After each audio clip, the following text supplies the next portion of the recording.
Bonsoir.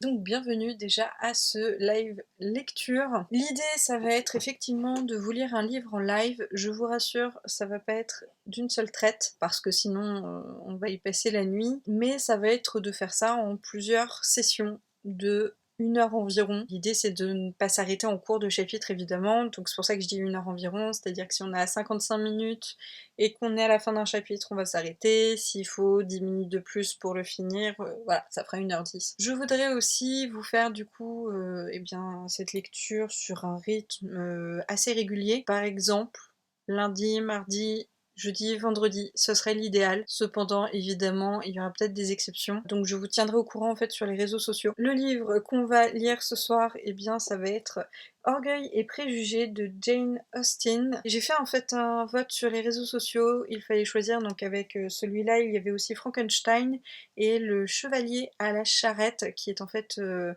une histoire, enfin l'histoire de Lancelot. Et donc du coup, au niveau des votes, c'est celui-là qui est ressorti, sachant qu'on lira quand même très certainement les autres aussi. Mais là, c'était du coup pour savoir avec lequel on allait commencer. Personnellement, je l'ai déjà lu, mais ça remonte à un petit moment. Je pense que j'avais dû le lire après avoir vu son adaptation. Donc sachant qu'il y a 2 adaptations qui sont assez connues, il y a celle de 1995 avec notamment Colin Firth, qui est une mini-série de 4 ou 6 épisodes, c'est une 6 épisodes. Je l'aime bien, mais sans plus. Par contre, l'adaptation de 2005 avec notamment Keira Knightley, celle-là je l'aime beaucoup. Ça fait partie des films que j'aime bien me voir régulièrement. Et donc c'est parti pour du coup une lecture du roman de Jane Austen, Orgueil et préjugés. C'est une vérité universellement reconnue qu'un célibataire pourvu d'une belle fortune doit avoir envie de se marier et, si peu que l'on sache que de son sentiment à cet égard, lorsqu'il arrive dans une nouvelle résidence, cette idée est si bien fixée dans l'esprit de ses voisins qu'ils le considèrent sur le champ comme la propriété légitime de l'une ou l'autre de leurs filles. Savez-vous, mon cher ami, dit un jour Mrs. Bennet à son mari, que Netherfield Park est enfin loué? Mr. Bennet répondit qu'il l'ignorait. Eh bien, c'est chose faite. Je le tiens de Mrs. Long qui sort d'ici. Mr. Bennet garda le silence. Vous n'avez donc pas envie de savoir qui s'y installe? S'écria sa femme impatientée. Vous brûlez de me le dire et je ne vois aucun inconvénient à l'apprendre. Mrs. Bennet n'en demandait pas davantage. Eh bien, mon ami, à ce que dit Mrs. Long, le nouveau locataire de je sens que je vais pas y arriver, de Netherfield serait un jeune homme très riche du nord de l'Angleterre. Il est venu lundi dernier en chaise de poste pour visiter la propriété et l'a trouvée tellement à son goût qu'il s'est immédiatement entendu avec Mr. Morris. Il doit s'y installer avant la Saint-Michel et plusieurs domestiques arrivent dès la fin de la semaine afin de mettre la maison en état. Comment s'appelle-t-il? Bingley. Marié ou célibataire? Oh, mon ami, célibataire. Célibataire et très riche. 4 ou 5 000 livres de rente. Quelle chance pour nos filles! Nos filles? En quoi cela les touche-t-il? Que vous êtes donc agaçant, mon ami! Je pense, vous le devinez bien, qu'il pourrait être un parti pour l'une d'elles. Est-ce dans cette intention qu'il vient s'installer ici? Dans cette intention? Quelle plaisanterie! Comment pouvez-vous me parler ainsi? Tout de même, il n'y aurait rien d'invraisemblable à ce qu'il s'éprenne de l'une d'elles. C'est pourquoi vous ferez bien d'aller lui rendre visite dès son arrivée. Je n'en vois pas l'utilité. Vous pouvez y aller vous-même avec vos filles, ou vous pouvez les envoyer seules, ce qui serait peut-être encore préférable, car vous êtes si bien conservé que Mr. Bingley pourrait se tromper et égarer sur vous sa préférence. Vous me flattez, mon cher. J'ai certainement eu ma part de beauté jadis, mais aujourd'hui j'ai abdiqué toute prétention. Lorsqu'une femme a 5 filles en âge de se marier, elle doit cesser de songer à ses propres charmes. D'autant que, dans ce cas, il est rare qu'il lui en reste beaucoup. Enfin, mon ami, il faut absolument que vous alliez voir Mr. Bingley dès qu'il sera notre voisin. Je ne m'y engage nullement. Mais pensez un peu à vos enfants, à ce que serait pour l'une d'elles un tel établissement. Sir William et Lady Lucas ont résolu d'y aller uniquement pour cette raison, car vous savez que, d'ordinaire, ils ne font jamais visite aux nouveaux venus. Je vous le répète, il est indispensable que vous alliez à Netherfield, sans quoi nous ne pourrions y aller nous-mêmes. Vous avez vraiment trop de scrupules, ma chère. Je suis persuadée que Mr. Bingley serait enchanté de vous voir, et je pourrais vous confier quelques lignes pour l'assurer de mon chaleureux consentement à son mariage avec celle de mes filles qu'il voudra bien choisir. Je crois toutefois que je mettrai un mot en faveur de ma petite Lizzie. Quelle idée! Lizzie n'a rien de plus que les autres. Elle est beaucoup moins jolie que Jane et n'a pas la vivacité de Lydia. Certes, elles n'ont pas grand-chose pour les recommander les unes ni les autres. Elles sont sottes et ignorantes comme toutes les jeunes filles. Lizzie, pourtant, a un peu plus d'esprit que ses sœurs. Oh, Mr. Bennet, parlez ainsi de ses propres filles. Mais vous prenez toujours plaisir à me vexer. Vous n'avez aucune pitié pour mes pauvres nerfs. Vous vous trompez, ma chère. J'ai pour vos nerfs le plus grand respect. Ce sont de vieux amis. Voilà plus de 20 ans que je vous entends parler d'eux avec considération. Ah, vous ne vous rendez pas compte de ce que je souffre. J'espère, cependant, que vous prendrez le dessus et que vous vivrez assez longtemps pour voir de nombreux jeunes gens pourvus de 4000 livres de rente venir s'installer dans le voisinage. Et quand il en viendra 20, à quoi cela servirait-il puisque vous refusez de faire leur connaissance?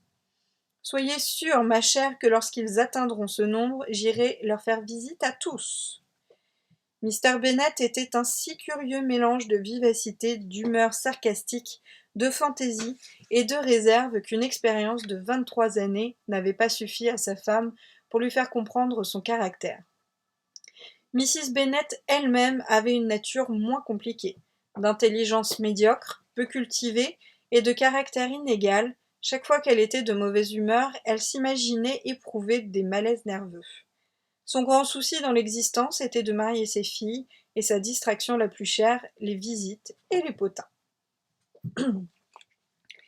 Mr. Bennet fut des premiers à se présenter chez Mr. Bingley. Il avait toujours eu l'intention d'y aller, tout en affirmant à sa femme jusqu'au dernier moment qu'il ne s'en souciait pas, et ce fut seulement le soir qui suivit cette visite que Mrs. Bennet en eut connaissance. Voici comment elle l'apprit. Mr. Bennet, qui regardait sa seconde fille occupée à garnir un chapeau, lui dit subitement. « J'espère, Lizzie, que Mr. Bingley le trouvera de son goût. » « Nous ne prenons pas le chemin de connaître les goûts de Mr. Bingley, répliqua la mère avec amertume, puisque nous n'aurons aucune relation avec lui. Vous oubliez, maman, dit Elisabeth, que nous le rencontrerons en soirée et que Mrs. Long a promis de nous le présenter. Mrs. Long n'en fera rien. Elle-même a 2 nièces à caser. C'est une femme égoïste et hypocrite. Je n'attends rien d'elle. Moi non plus, dit Mr. Bennet, et je suis bien aise de penser que vous n'aurez pas besoin de ses services. Mrs. Bennet ne daigna pas répondre, mais, incapable de se maîtriser, elle se mit à gourmander une de ses filles. Kitty, pour l'amour de Dieu, ne toussez donc pas ainsi. Ayez un peu de pitié pour mes nerfs. Kitty manque d'à-propos, dit le père. Elle ne choisit pas le bon moment pour tousser. Je ne tousse pas pour mon plaisir, répliqua Kitty avec humeur. Quand doit avoir lieu votre prochain bal, Lizzie? Demain en 15. Justement, s'écria sa mère, et Mrs. Long, qui est absente, ne rentre que la veille. Il sera donc impossible de nous présenter Mr. Bingley, puisqu'elle-même n'aura pas eu le temps de faire sa connaissance. Eh bien, cher ami, vous aurez cet avantage sur Mrs. Long, c'est vous qui le lui présenterez. Impossible, Mr. Bennet, impossible, puisque je ne le connaîtrai pas. Quel plaisir trouvez-vous à me taquiner ainsi? J'admire votre réserve. Évidemment, des relations qui ne datent que de 15 jours sont peu de choses, mais si nous ne prenons pas cette initiative, d'autres la prendront à notre place. Mrs. Long sera certainement touchée de notre amabilité, et si vous ne voulez pas faire la présentation, c'est moi qui m'en chargerai. Les jeunes filles regardaient leur père avec surprise. Mrs. Bennet dit seulement « Sottise que tout cela !» Quel est le sens de cette énergique exclamation s'écria son mari. Vise-t-elle les formes protocolaires de la présentation? Si oui, je ne suis pas tout à fait de votre avis. Qu'en dites-vous, Marie, vous qui êtes une jeune personne réfléchie, toujours plongée dans de gros livres? Marie aurait aimé faire une réflexion profonde, mais ne trouva rien à dire. Pendant que Marie rassemble ses idées, continua-t-il, retournons à Mr. Bingley. Je ne veux plus entendre parler de Mr. Bingley, déclara Mrs. Bennet. J'en suis bien fâchée. Pourquoi ne pas me l'avoir dit plus tôt? Si je l'avais su ce matin, je ne me serais certainement dispensée d'aller lui rendre visite. C'est très regrettable, mais maintenant que la démarche est faite, nous ne pouvons plus esquiver les relations. La stupéfaction de ces dames à cette déclaration fut aussi complète que Mr. Bennet pouvait le souhaiter, celle de sa femme surtout, bien que, la première explosion de joie calmée, elle assura qu'elle n'était nullement étonnée. « Que vous êtes bon, mon cher ami. Je savais bien que je finirais par vous persuader. Vous aimez trop vos enfants pour négliger une telle relation. Mon Dieu, que je suis contente. Et quelle bonne plaisanterie aussi, d'avoir fait cette visite ce matin et de ne nous en avoir rien dit jusqu'à présent. Maintenant, Kitty, vous pouvez tousser tant que vous voudrez, déclara Mr. Bennet. Et il se retira, un peu fatigué des transports de sa femme.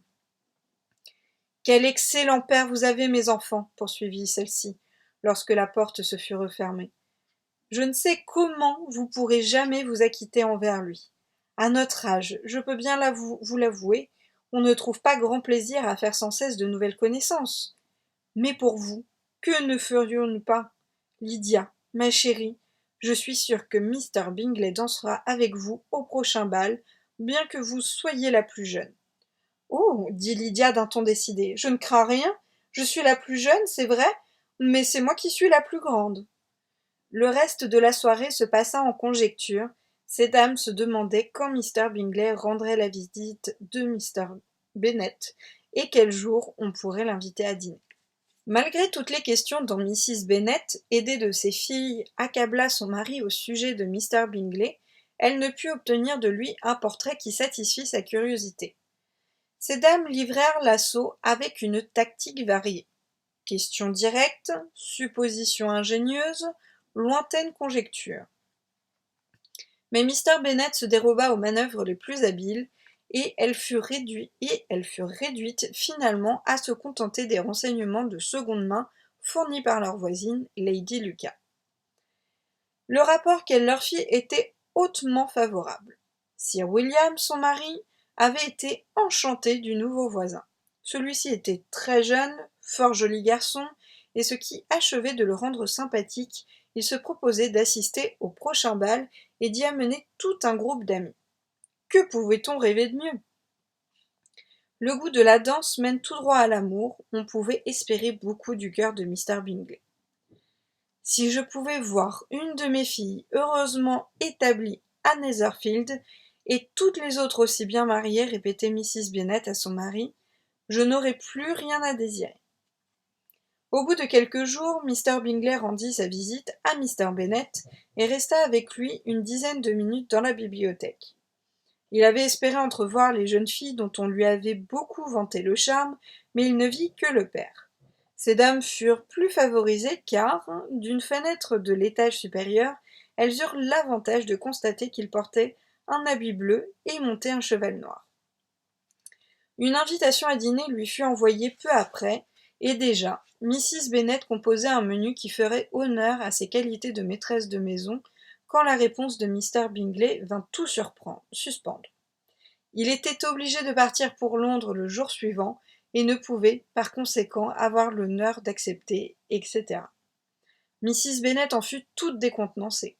Elle n'arrivait pas à imaginer quelle affaire pouvait appeler Mr. Bingley à Londres si tôt après son arrivée en Hertfordshire. Allait-il par hasard passer son temps à se promener d'un endroit à un autre au lieu de s'installer convenablement à Netherfield, comme c'était son devoir? Lady Lucas calma un peu ses craintes en suggérant qu'il était sans doute allé à Londres pour chercher les amis qu'il devait amener au prochain bal. Et bientôt se répandit la nouvelle que Mr. Bingley amènerait avec lui 12 dames et 7 messieurs.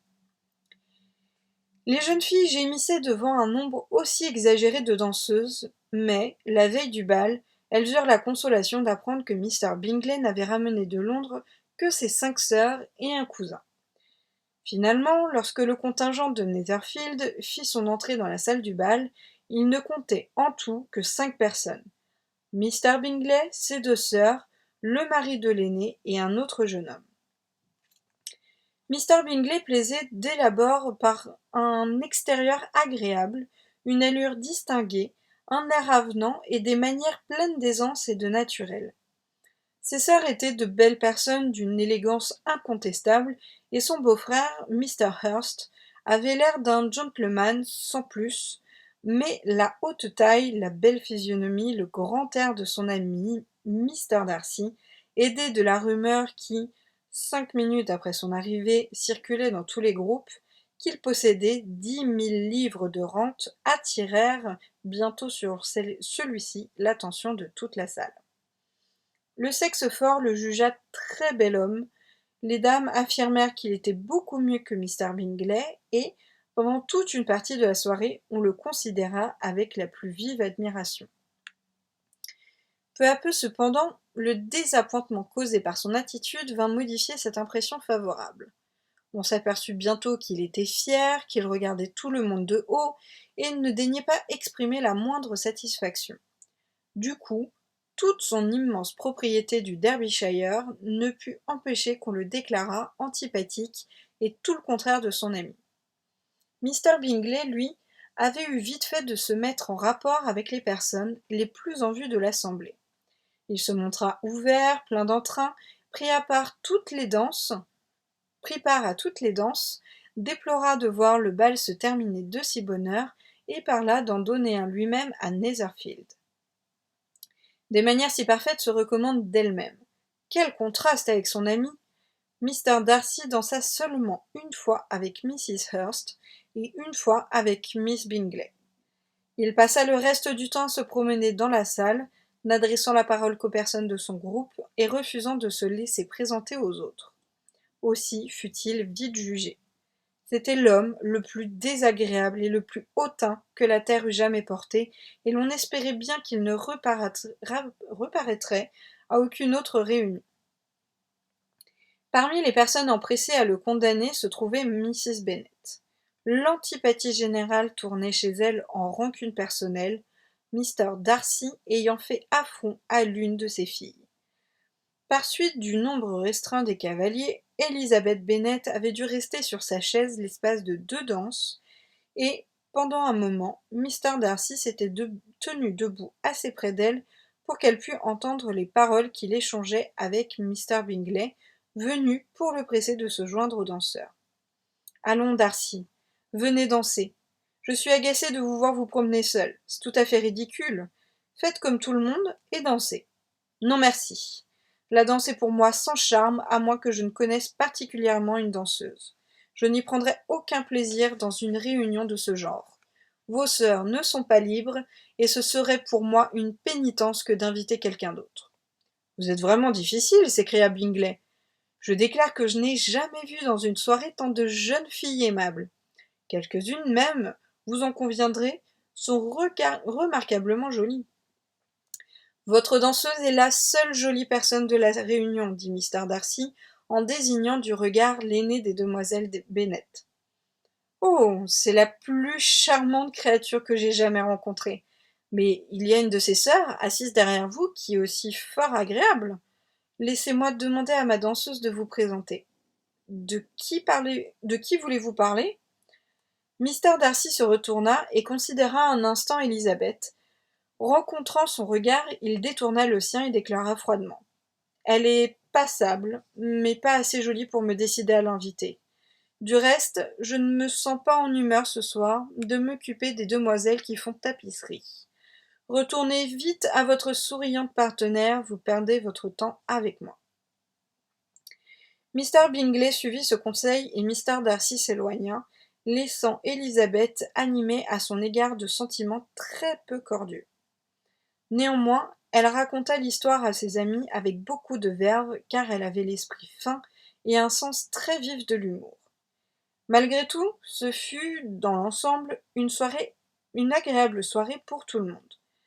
Le cœur de Mrs. Bennet était tout réjoui de voir sa fille aînée distinguée par les habitants de Netherfield. Mr. Bingley avait dansé 2 fois avec elle et ses sœurs lui avaient fait des avances.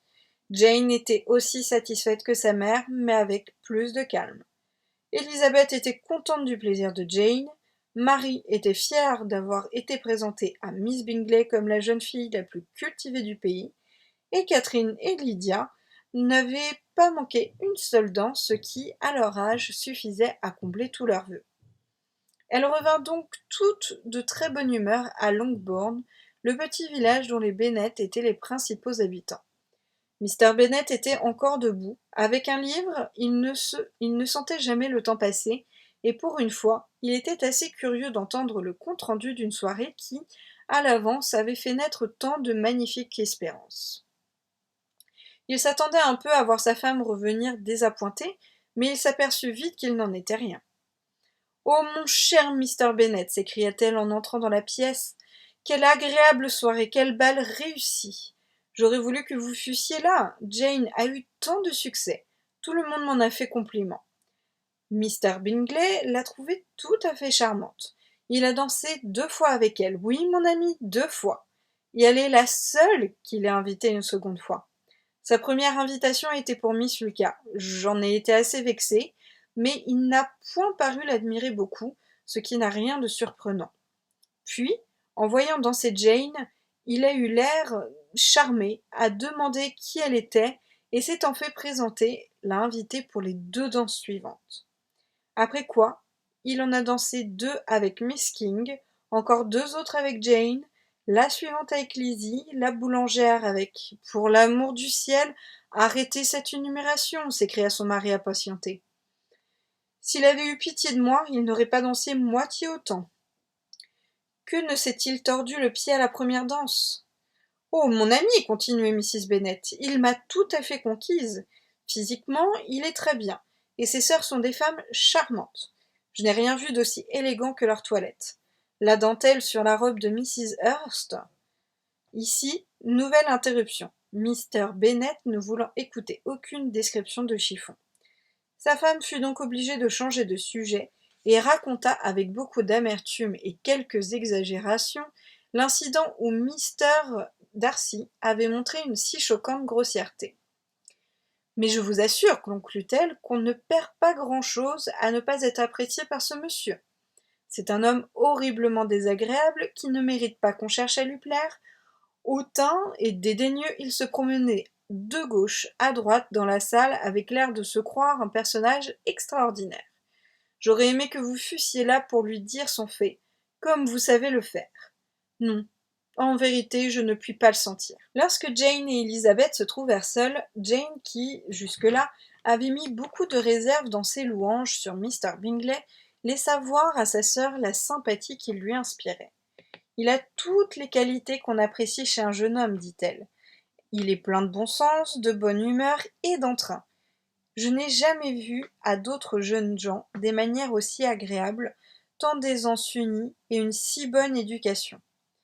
Et de plus, ajouta Elisabeth, il est très joli garçon, ce qui ne gâte rien.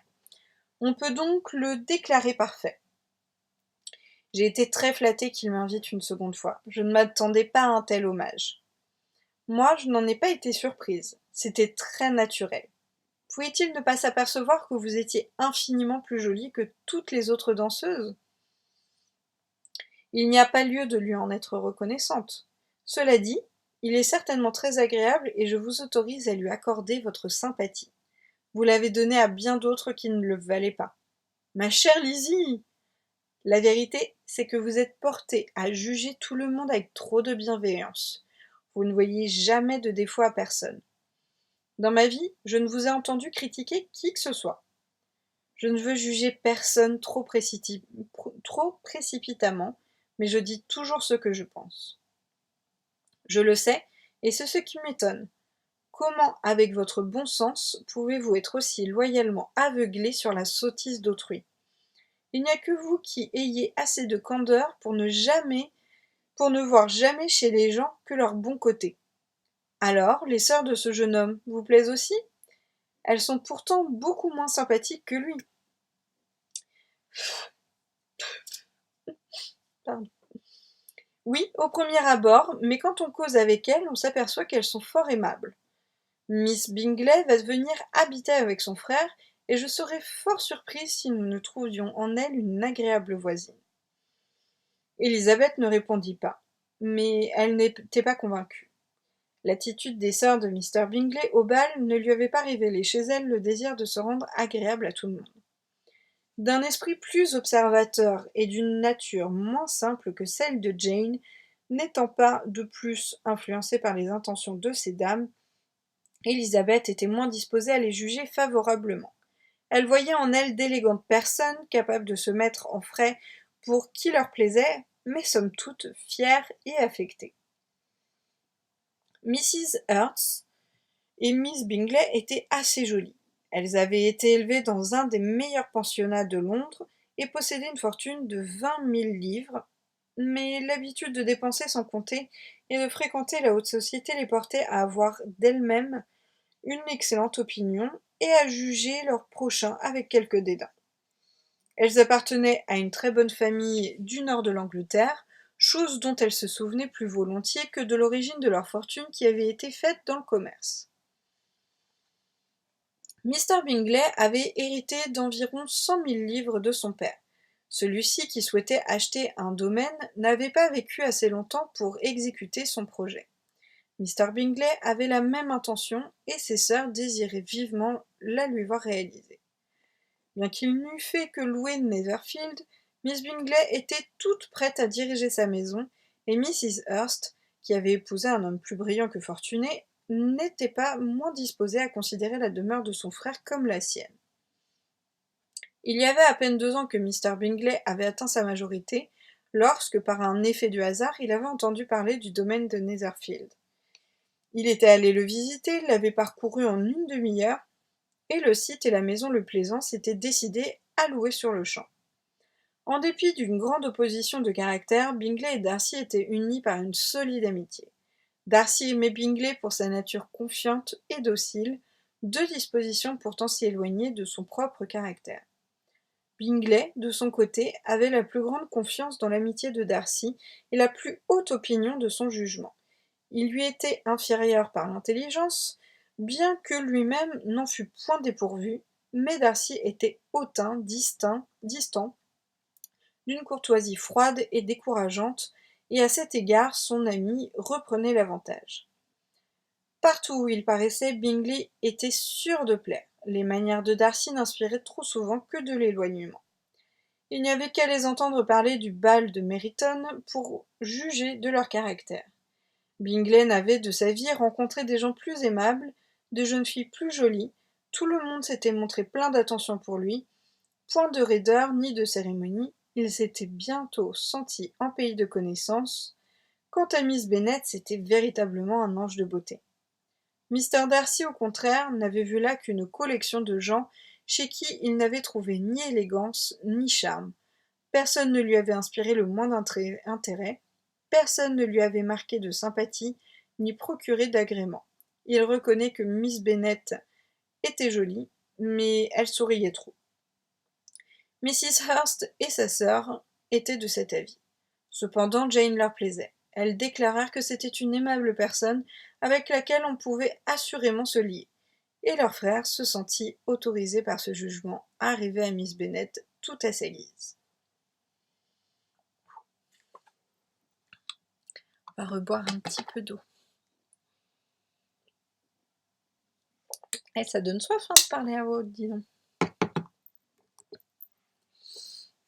Alors, à peu de distance de Longbourn vivait une famille avec laquelle les Bennet étaient particulièrement liés.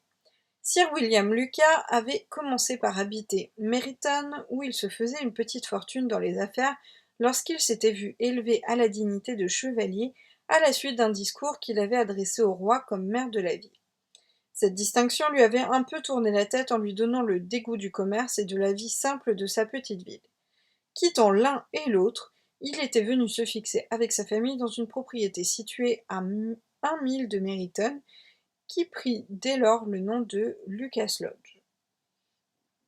Là, délivré du joug des affaires, Il pouvait à loisir méditer sur son importance et s'appliquer à devenir l'homme le plus courtois de l'univers. Son nouveau titre l'enchantait. Sans lui donner pour cela le moindre soupçon d'arrogance, il se multipliait, au contraire, en attention pour tout le monde. Inoffensif, bon et serviable par nature, sa présentation à Saint James avait fait de lui un gentilhomme. Lady Lucas était une très bonne personne à qui ses facultés moyennes permettaient de voisiner agréablement avec Mrs. Bennet.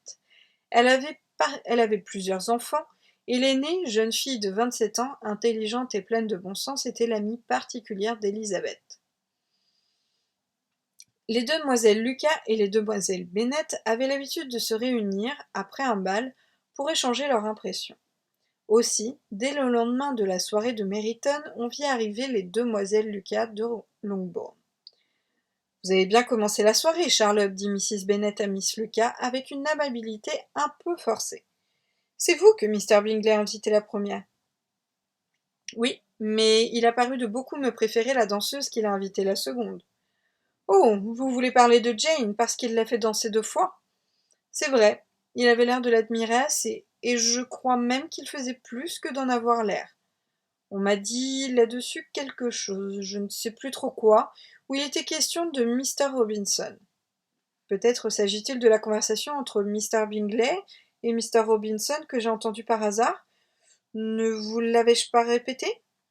Mr. Robinson lui demandait ce qu'il pensait de nos réunions à Meryton, s'il ne trouvait pas qu'il y avait beaucoup de jolies personnes parmi les danseuses, et laquelle était, à son avis, la plus jolie. À cette question, Mr. Bingley a répondu sans hésiter. « Oh, l'aînée des demoiselles Bennet, cela ne fait pas de doute. » Voyez-vous, eh bien, voilà qui parlait net. Il semble en effet que... Cependant, il se peut que tout cela ne mène à rien. J'ai entendu cette conversation bien à propos. Je n'en dirai pas autant pour celle que vous avez surprise, Elisa, dit Charlotte. Les réflexions de Mr. Darcy sont moins gracieuses que celles de son amie. Pauvre Elisa, s'entendre qualifier tout juste de passable. Je vous en prie, ne poussez pas Lizzie à se formaliser de cette impertinence. Ce serait un grand malheur de plaire à un homme aussi désagréable. Mrs. Long me disait hier soir qu'il était resté une demi-heure à côté d'elle, sans desserrer les lèvres. Ne faites-vous pas erreur, maman, dit Jane.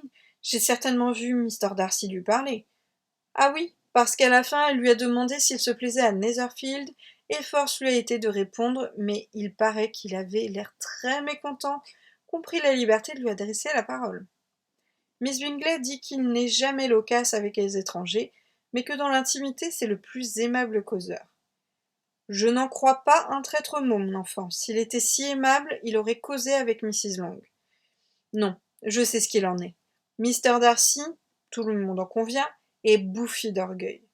Il aura su, je pense, que Mrs. Long n'a pas d'équipage et que c'est dans une voiture de louage qu'elle est venue au bal. Cela m'est égal qu'il n'ait pas causé avec Mrs. Long, dit Charlotte, mais j'aurais trouvé bien qu'il dansât avec Elisa. Une autre fois, Lizzie, dit la mère à votre place. Je refuserai de danser avec lui. Soyez tranquille, ma mère, je crois pouvoir vous promettre en toute sûreté que je ne danserai jamais avec lui. Cet orgueil, dit Miss Lucas, me choque moins chez lui parce que j'y trouve des excuses.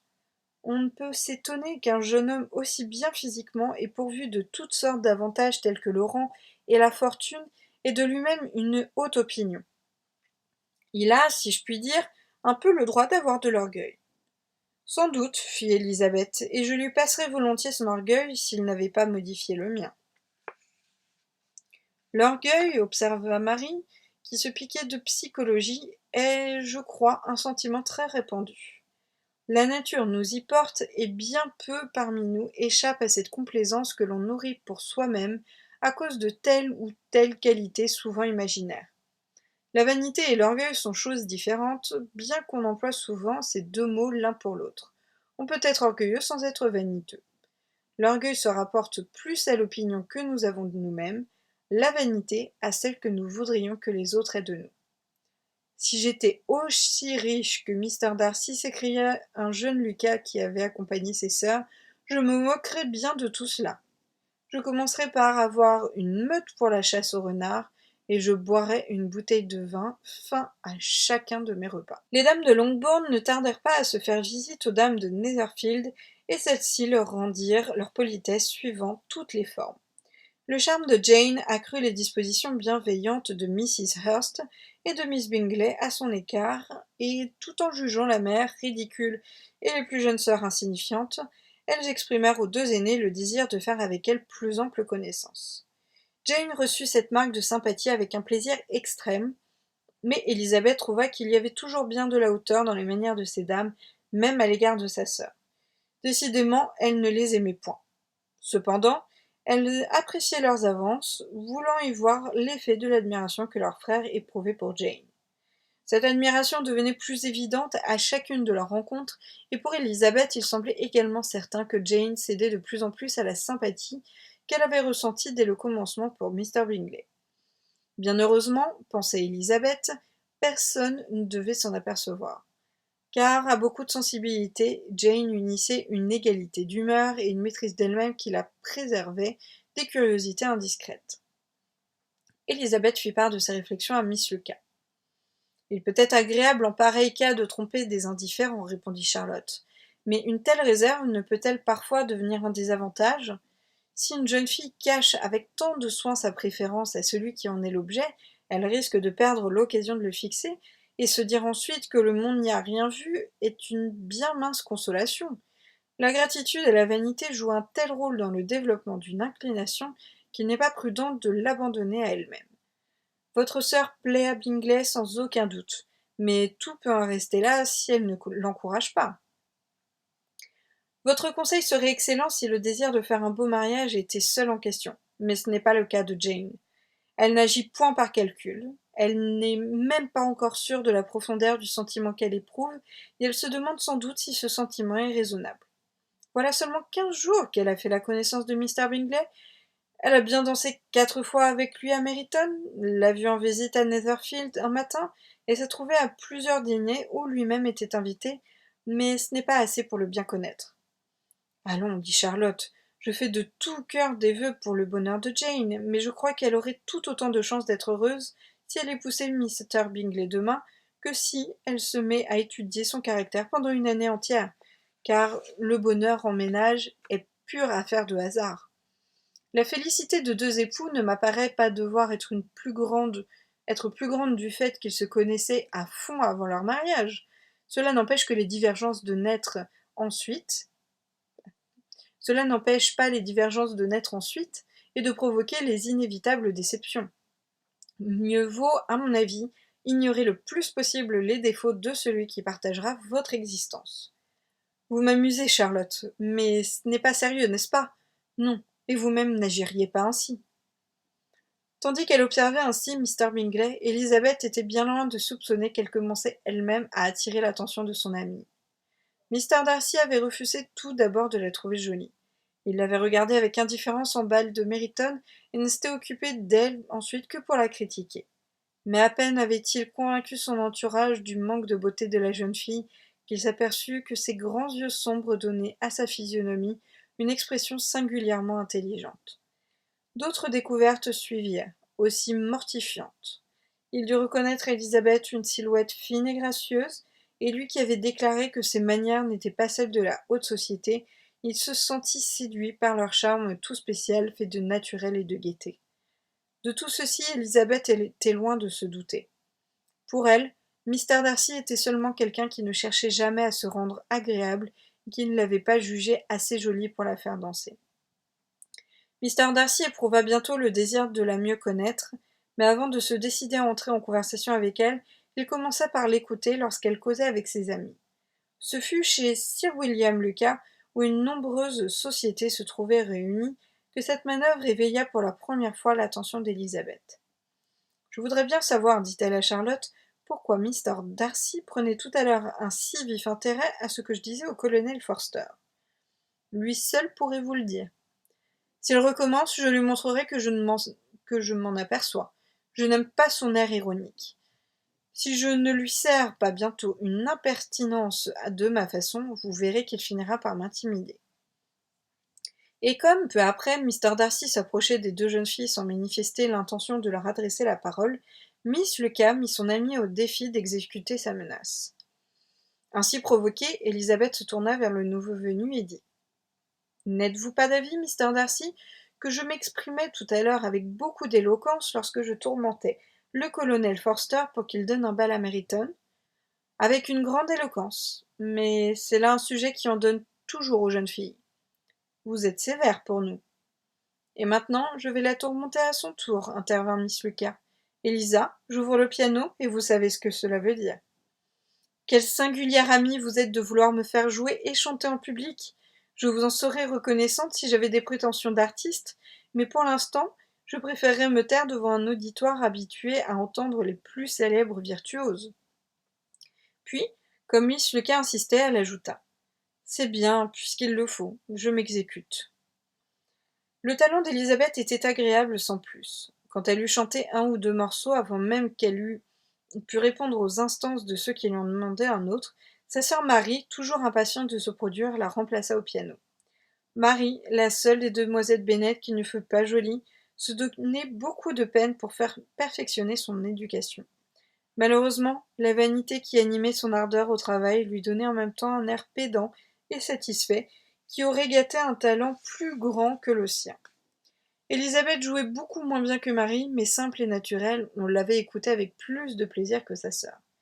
À la fin d'un interminable concerto, Marie fut heureuse d'obtenir quelques bravos en jouant des airs écossais réclamés par ses plus jeunes sœurs, qui se mirent à danser à l'autre bout du salon avec 2 ou 3 officiers et quelques membres de la famille Lucas. Non loin de là, Mr. Darcy regardait les danseurs avec désapprobation, ne comprenant pas qu'on pût ainsi passer toute une soirée sans réserver un moment pour la conversation. Il fut soudain tiré de sa réflexion par la voix de Sir William Lucas. « Quel joli divertissement pour la jeunesse que la danse, Mr. Darcy. À mon avis, c'est le plaisir le plus raffiné des sociétés civilisées. » Certainement, monsieur, et il a l'avantage d'être également en faveur parmi les sociétés les moins civilisées. Tous les sauvages dansent. Sir William se contenta de sourire. Votre ami danse à la perfection, continua-t-il au bout d'un moment, en voyant Bingley se joindre au groupe des danseurs. Je ne doute pas que vous-même, Mr. Darcy, vous excelliez dans cet art. Dansez-vous souvent à la cour ? Jamais, monsieur. Ce noble lieu mériterait pourtant cet hommage de votre part. C'est un hommage que je me dispense toujours de rendre lorsque je puis m'en dispenser. Vous avez un hôtel à Londres, m'a-t-on dit. Mr. Darcy s'inclina, mais ne répondit rien. J'ai eu jadis des velléités de m'y fixer moi-même, car j'aurais aimé vivre dans un monde cultivé, mais j'ai craint que l'air de la ville ne fût contraire à la santé de Lady Lucas. Ces confidences restèrent encore sans réponse. Voyant alors qu'Élisabeth, qui venait de leur côté, Sir William eut une idée qui lui sembla des plus galantes. « Comment, ma chère Miss Elisa, vous ne dansez pas » s'exclama-t-il. « Mr. Darcy, laissez-moi vous présenter cette jeune fille comme une danseuse remarquable. Devant tant de beauté et de charme, je suis certain que vous ne vous déroberez pas. » Et, saisissant la main d'Élisabeth, il allait la placer dans celle de Mr. Darcy qui, tout étonné, l'aurait cependant prise volontiers lorsque la jeune fille la retira brusquement en disant d'un ton vif « En vérité, monsieur, je n'ai pas la moindre envie de danser, et je vous prie de croire que je ne venais point de ce côté qu'était un cavalier. » Avec courtoisie, Mr. Darcy insista pour qu'elle consentît à lui donner la main, mais ce fut en vain. La décision d'Élisabeth était irrévocable, et Sir William lui-même ne put l'en faire revenir. « Vous dansez si bien, Miss Elisa, qu'il est cruel de me priver du plaisir de vous regarder, et Mr. Darcy, bien qu'il apprécie peu ce passe-temps, était certainement tout prêt à me donner cette satisfaction pendant une demi-heure. » Élisabeth sourit d'un air moqueur et s'éloigna. Son refus ne lui avait point fait tort auprès de Mr. Darcy, et il pensait à elle avec une certaine complaisance lorsqu'il se vit interpellé par Miss Bingley. « Je devine le sujet de vos méditations, dit-elle. En êtes-vous sûr ? Vous songez certainement qu'il serait bien désagréable de passer beaucoup de soirées dans le genre de celle-ci. C'est aussi mon avis.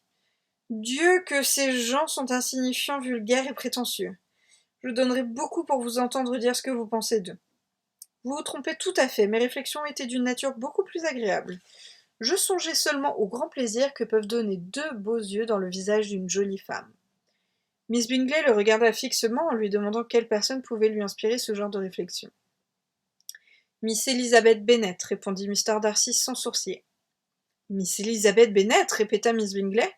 Je n'en reviens pas. Depuis combien de temps occupe-t-elle ainsi vos pensées? Et quand faudrait-il que je vous présente mes vœux de bonheur? Voilà bien. Voilà bien la question que j'attendais. L'imagination des femmes court vite et saute en un clin d'œil de l'admiration à l'amour et de l'amour au mariage. J'étais sûre que vous alliez m'offrir vos félicitations. Oh, si vous le prenez ainsi, je considère la chose comme faite.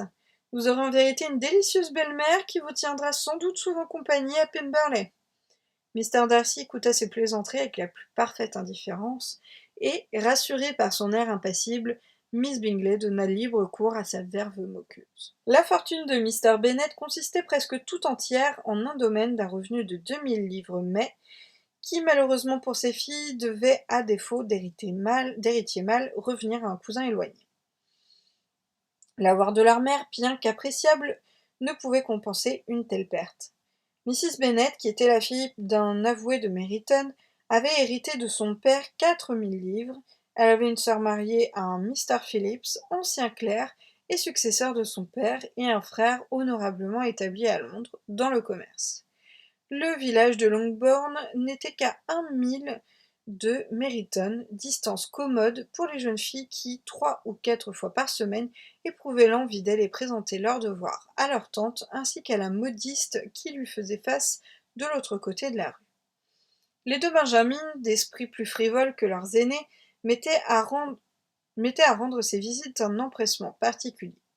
Quand il n'y avait rien de mieux à faire, une promenade à Meryton occupait leur matinée et fournissait un sujet de conversation pour la soirée. Si peu fertile que fût le pays en événements extraordinaires, elles arrivaient toujours à glaner quelques nouvelles chez leur tante. Actuellement, elles étaient comblées de joie par la récente arrivée dans le voisinage d'un régiment de la milice. Ils devaient y cantonner tout l'hiver et Meryton était le quartier général. Les visites de Mrs. Phillips étaient maintenant fécondes en informations du plus haut intérêt, chaque jour ajoutait quelque chose à ce que l'on savait sur les officiers, leur nom, leur famille, et bientôt l'on fit connaissance avec les officiers eux-mêmes. Mr. Phillips leur fit visite à tous, ouvrant ainsi à ses nièces une source de félicité inconnue jusqu'alors. Du coup, elles ne parlèrent plus que des officiers, et la grande fortune de Mr. Bingley, dont l'idée seule faisait vibrer l'imagination de leur mère, n'était rien pour elles comparée à l'uniforme rouge d'un sous-lieutenant. Un matin, après avoir écouté leur conversation sur leur inépuisable sujet, Mr. Bennet observa froidement. Tout ce que vous me dites me fait penser que vous êtes 2 des filles les plus sottes de la région. Je m'en doutais depuis quelque temps, mais aujourd'hui j'en suis convaincue.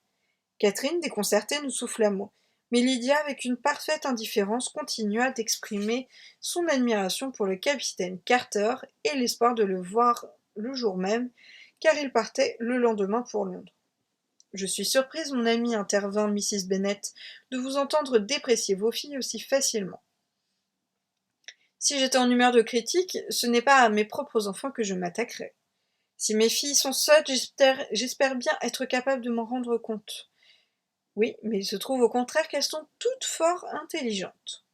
Voilà le seul point, et je m'en flatte, sur lequel nous sommes en désaccord. Je voulais croire que vos sentiments et les miens coïncidaient en toutes choses, mais je dois reconnaître qu'ils diffèrent en ce qui concerne nos 2 plus jeunes filles, que je trouve remarquablement niaises. Mon cher Mr. Bennet, vous ne pouvez vous attendre à trouver chez ces enfants le jugement de leur père et de leur mère. Lorsqu'elles auront notre âge, j'ose dire qu'elles ne penseront plus aux militaires que nous n'y penserons nous-mêmes. Je me rappelle le temps où j'avais aussi l'amour de l'uniforme. À dire vrai, je le garde toujours au fond du cœur, et si un jeune et élégant colonel pourvu de 5 ou 6 000 livres de rente désirait la main d'une de mes filles, ce n'est pas moi qui le découragerais. L'autre soir, chez Sir William, j'ai trouvé que le colonel Forster avait vraiment belle mine en uniforme. Maman, s'écria Lydia. Ma tante dit que le colonel Forster et le capitaine Carter ne vont plus aussi souvent chez Miss Watson et qu'elle les voit maintenant faire de fréquentes visites à la librairie Clark. La conversation fut interrompue par l'entrée du valet de chambre qui apportait une lettre adressée à Jane. Elle venait de Netherfield et un domestique attendait la réponse. Les yeux de Mrs. Bennet étincelèrent de plaisir, et pendant que sa fille lisait, elle la pressa de questions. « Eh bien, Jane, de qui est-ce? De quoi s'agit-il? Répondez! Voyons, ma chérie. »« C'est de Miss Bingley, répondit Jane, et elle le lut tout haut. Chère amie, si vous n'avez pas la charité de venir dîner aujourd'hui avec Louisa et moi, nous courons le risque de nous brouiller pour le reste de nos jours, car un tête-à-tête de toute une journée entre deux femmes ne peut se terminer sans querelle. Venez aussitôt ce mot reçu. Mon frère et ses amis doivent dîner avec les officiers. Bien à vous, Caroline Bingley. »« Avec les officiers ?» s'exclama Lydia. « Je m'étonne que ma tante ne nous en ait rien dit. »« Il dit en ville, dit Mrs. Bennet. Pas de chance. »« Puis-je avoir la voiture ? demanda Jane. Non, mon enfant, vous feriez mieux d'y aller à cheval, car le temps est à la pluie. Vous ne pourrez vraisemblablement pas revenir ce soir. Ce serait fort bien, dit Elisabeth, si vous étiez sûre que les Bingley n'offriront pas de la faire reconduire. Oh, pour aller à Meryton, ces messieurs ont dû prendre le cabriolet de Mr. Bingley et les Hurst n'ont pas d'équipage. J'aimerais mieux y aller en voiture. Ma chère enfant, votre père ne peut donner les chevaux. On en a besoin à la ferme, n'est-ce pas, Mr. Bennet? On en a besoin à la ferme plus souvent que je ne puis les donner. Alors, si vous les donnez aujourd'hui, dit Elisabeth, vous servirez les projets de ma mère. Mr. Bennet, finalement, reconnut que les chevaux étaient occupés. Jane fut donc obligée de partir à cheval, et sa mère la conduisit jusqu'à la porte en formulant toutes sortes de joyeux pronostics sur le mauvais temps. Son espérance se réalisa. Jane était à peine partie que la pluie se mit à tomber avec violence. Ses sœurs n'étaient pas sans inquiétude à son sujet, mais sa mère était enchantée. La pluie continua toute la soirée sans arrêt. Certainement Jane ne pourrait pas revenir. J'ai eu là vraiment une excellente idée, Mrs. Bennet, à plusieurs reprises, comme si c'était elle-même qui commandait à la pluie. Ce fut cependant que le lendemain matin qu'elle apprit tout le succès de sa combinaison. Le breakfast s'achevait lorsqu'un domestique de Netherfield arriva, porteur d'une lettre pour Elisabeth. « Ma chère Lizzie, je me sens très souffrante ce matin, du fait, je suppose, d'avoir été trempée jusqu'aux os hier. Mes aimables amies ne veulent pas entendre parler de mon retour à la maison avant que je sois mieux. Elles insistent pour que je voie Mr. Jones. Ainsi, ne vous alarmez pas si vous entendiez dire qu'il est venu pour moi à Netherfield. Et je n'ai rien de sérieux, simplement un mal de gorge accompagné de migraine. Tout à vous, etc. » « Eh bien, ma chère amie, dit Mr. Bennet, quand Elisabeth eut achevé de lire la lettre à haute voix, si l'indisposition de votre fille s'aggravait et se terminait mal, vous auriez la consolation de penser qu'elle l'a contractée en courant après Mr. Bingley pour vous obéir. Oh, j'en suis sans crainte. On ne meurt pas d'un simple rhume. Elle est certainement bien soignée. Tant qu'elle reste là-bas, on peut être tranquille. J'irai la voir si la voiture était libre. Mais Elisabeth, vraiment anxieuse, décida de se rendre elle-même à Netherfield. Comme la voiture n'était pas disponible et que la jeune fille ne montait pas à cheval, elle n'avait d'autre possibilité que d'y aller à pied. « Avec une boue pareille, à quoi pensez-vous » s'écria sa mère lorsqu'elle annonça son intention. « Vous ne serez pas présentable en arrivant. »« Je le serai suffisamment pour voir Jane, et c'est tout ce que je veux. »« Donnez-vous à entendre, dit le père, que je devrais envoyer chercher les chevaux ? » ?»« Nullement. Je ne crains pas la marche. La distance n'est rien quand on a un motif pressant, et il n'y a que 3 miles. Je serai de retour avant le dîner. »« J'admire l'ardeur de votre dévouement fraternel, déclara Marie. Mais toute impulsion du sentiment devrait être réglée par la raison, et l'effort, à mon avis, doit toujours être proportionné au but qu'on se propose. Nous vous accompagnons jusqu'à Meryton, dirent Catherine et Lydia. Elisabeth accepta leur compagnie, et les 3 jeunes filles partirent ensemble. Si nous nous dépêchons, dit Lydia en cours de route, peut-être apercevrons-nous le capitaine Carter avant son départ. À Meryton, elles se séparèrent. Les deux plus jeunes se rendirent chez la femme d'un officier, tandis qu'Elisabeth poursuivait seule son chemin. On eût pu la voir, dans son impatience d'arriver, aller à travers champs, franchir les échaliers, sauter les flaques d'eau, pour se trouver enfin devant la maison, les jambes lasses, les bas crottés et les joues enflammées par l'exercice. Elle fut introduite dans la salle à manger, où tout le monde était réuni, sauf Jane. Son apparition causa une vive surprise. Que seule, à cette heure matinale, elle eût fait 3 miles dans une boue pareille, Mrs. Hurst et Miss Bingley n'en revenaient pas, et dans leur étonnement, Elizabeth sentit nettement de la désapprobation. Elles lui firent toutefois un accueil très poli. Dans les manières de leur frère, il y avait mieux que de la politesse, il y avait de la cordialité. Mr. Darcy dit peu de choses, et Mr. Hurst rien du tout. Le premier, tout en admirant le teint d'Élisabeth, avivé par la marche, se demandait s'il y avait réellement motif à ce qu'elle eût fait seule une si longue course. Le second ne pensait qu'à achever son déjeuner. Les questions d'Élisabeth au sujet de sa sœur reçurent une réponse peu satisfaisante. Miss Bennet avait mal dormi. Elle s'était levée cependant, mais se sentait fiévreuse et n'avait pas quitté sa chambre. Élisabeth se fit conduire immédiatement auprès d'elle, et Jane, qui par crainte d'alarmer les siens, n'avait pas osé réclamer une visite, fut ravie de la voir entrer. Son état ne lui permettait pas de parler beaucoup, et quand Miss Bingley les eut laissés ensemble, elle se borna à exprimer sa reconnaissance pour l'extrême bonté qu'on lui témoignait.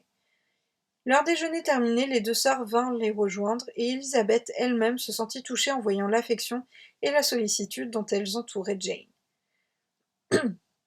Le médecin, arrivant à ce moment, examina la malade et déclara comme on s'y attendait qu'elle avait pris un gros rhume qui demandait à être soigné sérieusement. Il lui conseilla de se remettre au lit et promit de lui envoyer quelques potions. Jane obéit docilement car les symptômes de fièvre augmentaient ainsi que les douleurs de tête. Élisabeth ne quitta pas un instant la chambre de sa sœur et Mrs. Hurst et Miss Bingley ne s'en éloignèrent pas beaucoup non plus. Les messieurs étant sortis, elle n'avait rien de plus intéressant à faire. Quand l'horloge sonna 3 heures, Élisabeth, bien à contre-cœur, annonça son intention de repartir. Miss Bingley lui offrit de la faire reconduire en voiture, mais Jane témoigna une telle contrariété à la pensée de voir sa sœur la quitter que Miss Bingley se vit obligée de transformer l'offre du cabriolet en une invitation à demeurer à Netherfield, qu'Élisabeth accepta avec beaucoup de reconnaissance. Un domestique fut donc envoyé à Longbourn pour mettre leur famille au courant et rapporter le supplément de linge et de vêtements dont elles avaient besoin. Voilà. Alors du coup, donc là je me suis arrêtée au chapitre 8, donc là on a lu 7 chapitres, ce qui représente 50 pages, donc en une heure c'est bien, bon sachant qu'évidemment comme c'est le début d'un livre, j'ai pas lu la préface. Ouais, ça, c'est 30 pages. C'est terminé donc pour cette première partie de Orgueil et préjugés de Jane Austen. Bon, j'espère que ça vous a plu, et puis je vous souhaite une bonne nuit, et je vous dis à demain. Salut à tous!